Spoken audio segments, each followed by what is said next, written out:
my glutathione. I don't know why my glutathione didn't show up. So welcome to the Talk at 10.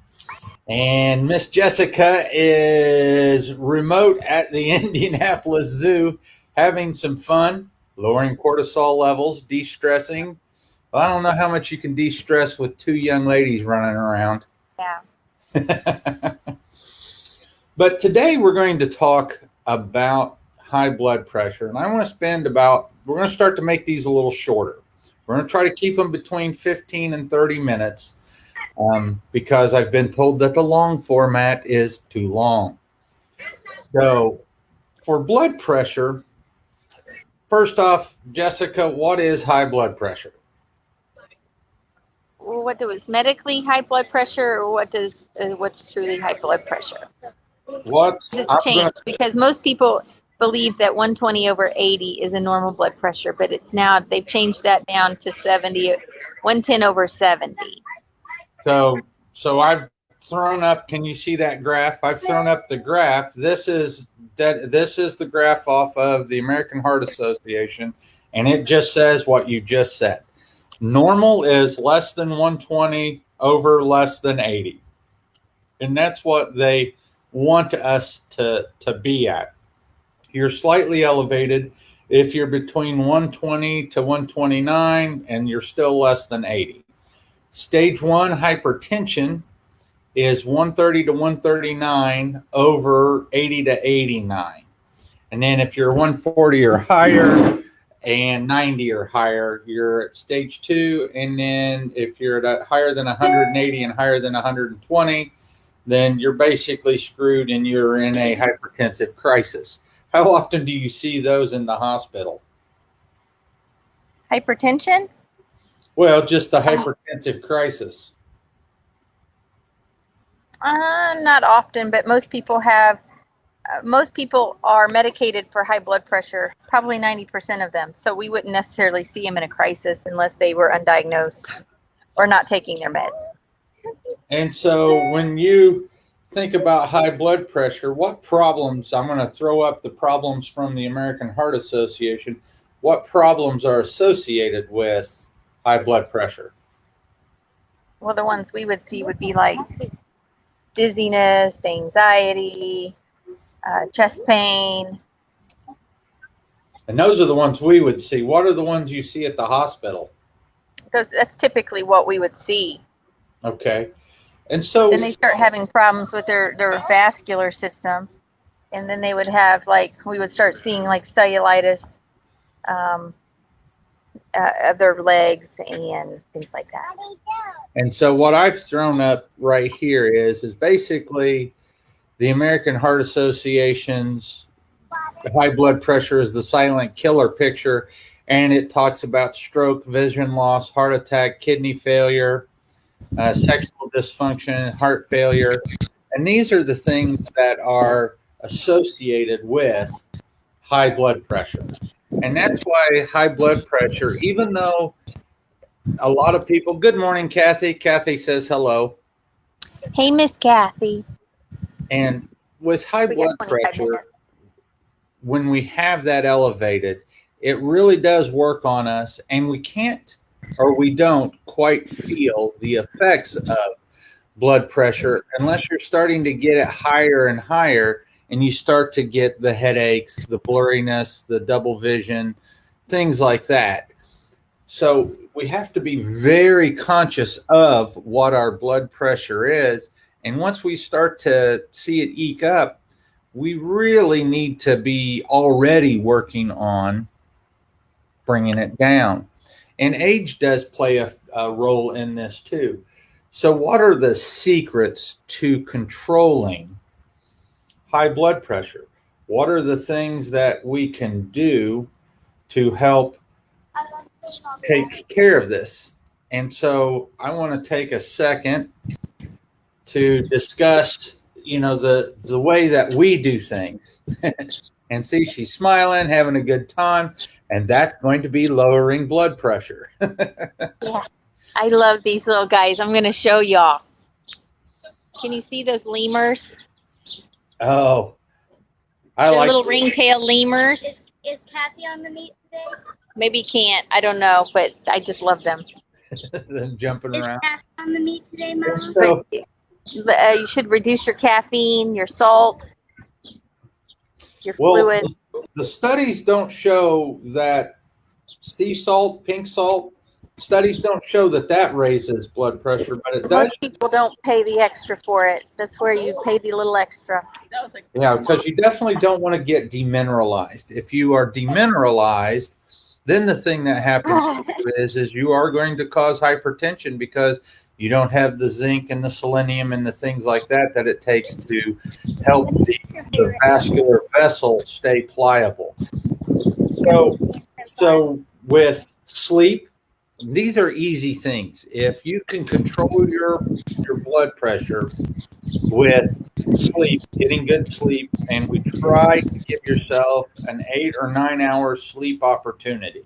And that's what it's called, is a sleep opportunity. Then after that, you want to do exercise. There's a reason why they call it cardiovascular exercise, because it's good for the body. And what is that? That is like steady state training. So what is zone 2 training? If you don't have a heart rate monitor, you can basically say that zone 2 is where, when you are exercising, you can only get a couple words in between sentences, and that's how you talk. That's that zone 2 of training, and that's a very rough guesstimate. But we want you to be doing these things before you have to see somebody like me and her. That's the thing that has to happen. You want to take care of these foundational things. And a couple other foundational things that we're going to go into right now is the nutritional aspect of it. And the first thing I want to talk about is my favorite. Does fish oil lower blood pressure? And so they did what is called a meta-analysis. And this means they took a bunch of studies and they started to look at them and try to decipher if in all of these studies, if they made any sense. So we're going to look at this study from whoever's office and this study's whoever's lab, and we're going to go through these things, and we want to see if there is an appreciable change.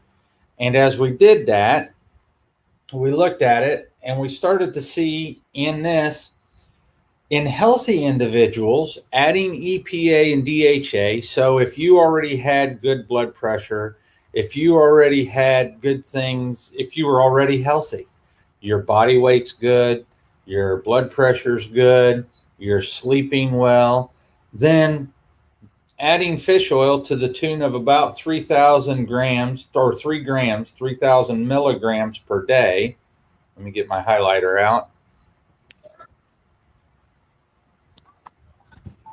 So if we look at this and we go right there, if we added 3,000 milligrams a day to a healthy individual, there was no significant change in the blood pressure. But if somebody was hypertensive, then they had a significant effect on the blood pressure, lowering it by 3.4 and 2 points respectively. So if you layer in taking 3 to 4 grams of omega-3 fatty acids, actually it was 4.2 grams of omega-3 fatty acids into your diet, you start to lower your blood pressure. And this is one of the things, when I had blood pressure, I was running at 150 and 160 over 90. This is how I got mine back. I actually quit exercising and started to add in 3,000 milligrams of fish oil a day. The next thing we want to see, so the next secret that there is to this, and this is super simple, that's a very simple, easy to do thing that you can do for yourself that you don't need a doctor for. This is the omega-3 fatty acid that I use. And we do a test to measure omega-3 fatty acids. And when we see the omega-3 fatty acids are off, that's why we start to use this one, because I can show in multiple patients the change in omega-3 content, and we can watch their blood pressure lower. So the fish oils are absolutely one part of that. Do you want to take a guess at what I'm going to go to next, hon? Exercise. I already said it. We started with exercise, our cardiovascular. Omega-3s. And what did we do this morning already? We've already biked 10 miles. And so now we're here on this. And what I want to talk about next is, what is secret number 3 or pillar number 3 to health? It is nutrition. It's our flavonoids. Do you see this word right here, flavonoids and hypertension? What that means is a flavonoid or bioflavonoids. Those are the colors in fruits and vegetables. You have to eat your rainbow. Yep. And once again, it's the farmer's market time. I was just down at the farmer's market and I picked up non-GMO sweet corn. I picked up jalapeno peppers. All the tomatoes were out, but Hun is very sensitive to tomatoes. So I skipped the tomatoes. But if you're not sensitive to the nightshades and you're not sensitive to that, then lycopene that's in tomatoes is very good for your blood pressure. It helps lower it. It is. And a lot of people don't even know that they're sensitive to nightshades. They just get headaches and they medicate headaches. But headaches, they cause migraine. And just anytime you get signs and symptoms like that, you do not want to go straight to medication. That is your body telling you something. And if you're medicating, if you're using ibuprofen, especially if you use it longer than 3 days, you start to get leaky gut. You start to cause more issues because your gut gets little perforations in it, and this allows for the bad things in the food that you eat to get through into your bloodstream, causing allergies and sensitivities and things of that nature. And I just had a test on me and said my secretory IgA was low. So I've got to order a couple of kits for actually me and another patient to start to heal my gut up. But headaches go along with hypertension, but if you're getting a lot of headaches, you might want to check your blood pressure and keep a diary. Check your blood pressure before your feet hit the floor in the morning, and then write down what you're eating, because you might find that you've got a pattern and you can fix it with food. Yep. Or by eliminating food. The other thing is chiropractic is awesome at headaches. We see headaches and get rid of them all the time. Yeah. Well, and if you are seeing a chiropractor and you have a headache, don't cancel your appointment because you have a headache. That's when you need to go there the most. That's actually very, very true. The next thing we want to see is, we talked about the bioflavonoids, and now we're going to talk about the polyphenols. So the polyphenols, these are the other things that are in fruits and vegetables. And when you look at these things, and you don't have to know what a polyphenol or a phenol or a phytonutrient is. You just know that when you eat your fruits and vegetables, these are the things that you get that lower hypertension. And then you don't get that stuff in McDonald's. You don't get that stuff in Burger King. Those things are not in the foods that you get in the fast food industry. And this is why people that eat lots of processed foods tend to have cardiovascular risk. They have low omega-3s. They have hypertension. I mean, You can get some control high it. quality olive oil and add it to everything. It's amazing. Yeah, the polyphenols out of that are very, very good. And look at this, what they found at the National Institutes of Health. Dietary phenolic compounds have a protective role against cardiovascular risk due to the numerous chemical and structural properties and biological effects, including high antioxidant capacity in vitro and in vivo. So in vitro and in vivo, that was when they did the study in the lab and when they did the study in humans. And the anti-inflammatory and anti-hypertensive effects and improved endothelial function.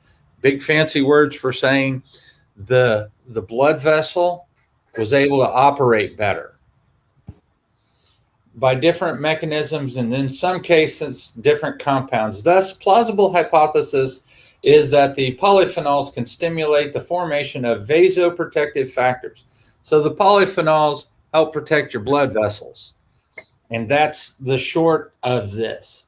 And that's why you have to eat fresh fruits, fresh vegetables, or as fresh as you can get.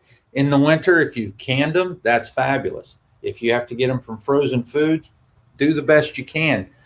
But once again, you don't hear anything in here about eating high processed foods, high processed meats. You just don't hear that. The more that you add to things, the more that you have to process, and your liver gets bogged down. And so if you're eating good fruits and vegetables, if you're eating high polyphenolic foods and you're eating the olive oil, like Jess said, you're exercising and you're getting good sleep, the last little secret is be around people that make you smile and make you laugh. Do things that make you smile and make you laugh, like being at the zoo and watching the lemurs jump around, watching the chimpanzees do whatever they do. These are the things that you have to, that they're just healthy for the body. It gives the body a break. And Jess, I'll let you take over for a second while I bring up my next page, my next paper. And well, a lot of people, they just have high blood pressure, so they immediately go to the doctor, and the doctor immediately puts them on high blood pressure medication. But they probably should just clean out their pantry first, because most people eat processed food, which is loaded with salt and preservatives, which drives up your blood pressure. So most of the time probably, you can probably help yourself by just cleaning out your pantry. well, that, and they have super bad oils in them. I mean, those oils are there to protect the food, and it just creates sludge. So if you're doing the best that you can and you're eating well, you're trying to exercise, another way that you can layer in some good health is, like I said, you do the omega-3 fatty acids, and then you do the phytomulti. So remember where I was saying phytonutrients, polyphenols, and bioflavonoids? Those are all in this multi. But the multi is not a replacement. The multi is not a replacement for a good foundational diet. Last but not least, golden fusion. We're putting this in everything that we do because the curcumin, the bioflavonoids, these are things that add to our health. And so we're layering health. Today, how much sleep did we get last night? How many hours of sleep did we get last night? Probably seven days. At least. So, we went to bed late, but we usually get at least 8. And so we went to sleep. Yeah, well, her job, once again, her job has her working overnight. And that's incredibly hard on the body. The body does not get to heal for her on Saturdays and Sundays. It just doesn't. But we got good sleep last night. We eat a fabulous diet. We had a so-so meal last night, but it was within good company. We were having fun. We were laughing with the boys. One of Jessica's boys came in from the service, and so we just had bonus boy. Yep, we had generally a good time, and that's the thing. There's a Chinese proverb that says it is better to eat a bad meal in good humor than a good meal in bad humor. And what that means is if you're once in a while you get a hold of a bad meal, once in a while you eat out and it's pub food. If you're having a good time with that, if you're having lots of fun and you're laughing, your own endogenous endorphins and things like that are going to keep you safe. And that's what you want. But if you're Dave, eating... I'm going to let you go. Okay. I'm going to let you go. You're going inside? See you guys. Yeah. Have fun. Bye. Oh. And so what ends up happening is, and we have a lot of fun. I mean, life always goes on. So she's out having a good time. I'm at the clinic preparing to get ready to go for a run. I already did a bike ride this morning. I'm going to go for a run. I have noticed that I'm 50 and I'm getting ready to be 51 in September.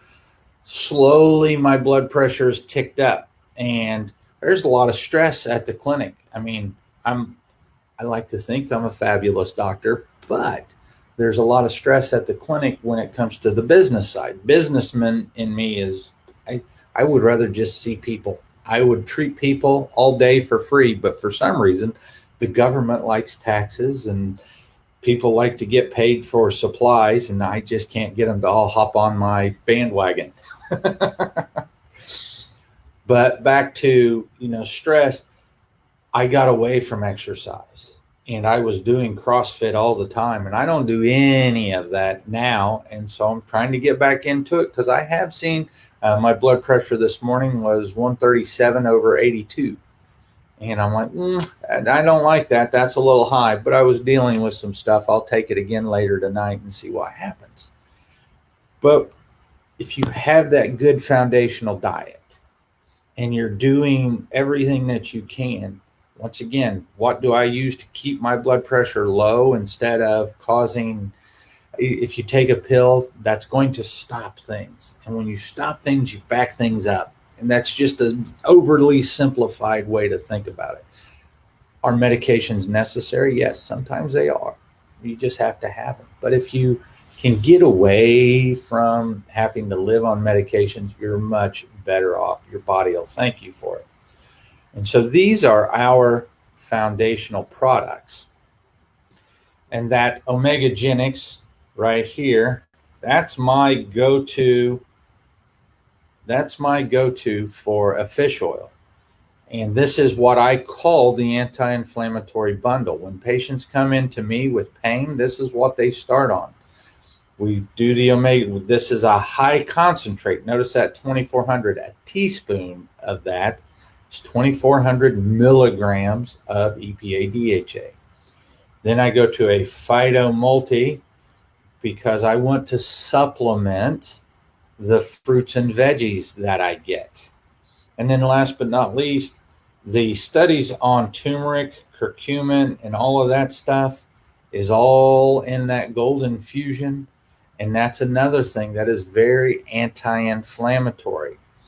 If you're a patient, you know how to get these things. If you're not a patient and you want a quick, easy way to get a hold of these, you go to Omegagenix.com and create an account. My practitioner code is T. Miller. And so if you go to Omegagenix.com and you use that practitioner code T. Miller, then what happens is you can go in there and you can search for the anti-inflammatory bundle. The dolphin show is starting. You can go to the Omegagenix code and look for the anti-inflammatory anti-inflammatory bundle. And that's in the notes. That's in the side. If you search for that, that allows you to get the anti-inflammatory bundle. And the way that you take those is you take 2 teaspoons of the Omegagenix. 2 teaspoons puts you at 4,800, and that's right in that range where the blood pressure drop is. You take 2 tabs of the Phyto Multi together, and then you take 1 scoop of the Golden Fusion per day. And this starts to bring that down. If you do that for a month and you don't see a change in your blood pressure, that's when you come and see somebody like me. So let's go over this one more time. Let's go over this real quick. We want good sleep. That is secret number 1 to just plain old good health. 8 hours of sleep. Number 2, the nutrition that we talked about. The fruits and vegetables, the polyphenols and the bioflavonoids from those things, the phytonutrients. Those things are the things that are shown in studies to lower blood pressure. And that's from the National Institutes of Health. That's not from Dr. Miller. That's not from some vitamin company. That is from the government, who actually gets nothing from the nutritional industry. It's technically an unregulated industry. That's why you want good vitamins like the Omegagenix brand, because they police themselves with third-party labs. After that, you got the nutrition, you got the cardiovascular exercise. You want at least 30 minutes. They say 3 to 5 hours a week, so 30 minutes a day of that walking that gets you into the point where you're breathing like that and talking like that. So it's just a good, brisk, stiff walk. And last but not least, do it with some friends so you can laugh and you can have a good time and you can go and just enjoy yourself. So last but not least, I am going to put up the website again, www.metagenix.com. And then the code is T Miller. Search for anti-inflammatory bundle. That gets you that. 2 teaspoons of omega-3s, 2 tabs of Phyto Multi, 1 scoop of Golden Fusion. This is just an overall tonic for you. So I will put that up on the screen. That's what we have, metagenix.com. Code is T Miller. Search for anti-inflammatory bundle. You're going to take 2 teaspoons of the omega-3s, 2 tabs of the Phyto Multi, and 1 scoop of the Golden Fusion per day. You're going to do that for about a week, and then about a month. Remember, when we're using nutraceuticals, when we're using Mother Nature as our pharmacy, which is what we really should do, when we do that, then it helps the body and it's multimodal, helps multiple systems, but it takes a little longer. So it's just like saving $1 million. If you save $1 million and put it into the bank, then the interest, and you compound the interest, it grows and it helps you more. Or you can go out and borrow $1 million, and then you still have to pay back that $1 million with interest. So then you don't have anything to show for it in the end. That's why nutrition seems to always be better than pharmaceuticals. Pharmaceuticals should be an adjunct, just like supplements are an adjunct to an already healthy diet. So that being said, we are right at 30 minutes, and I want to thank you all for being there. For my patients that are watching this, thank you for your trust in us, and we will do the very best we can to help you. Have a great day.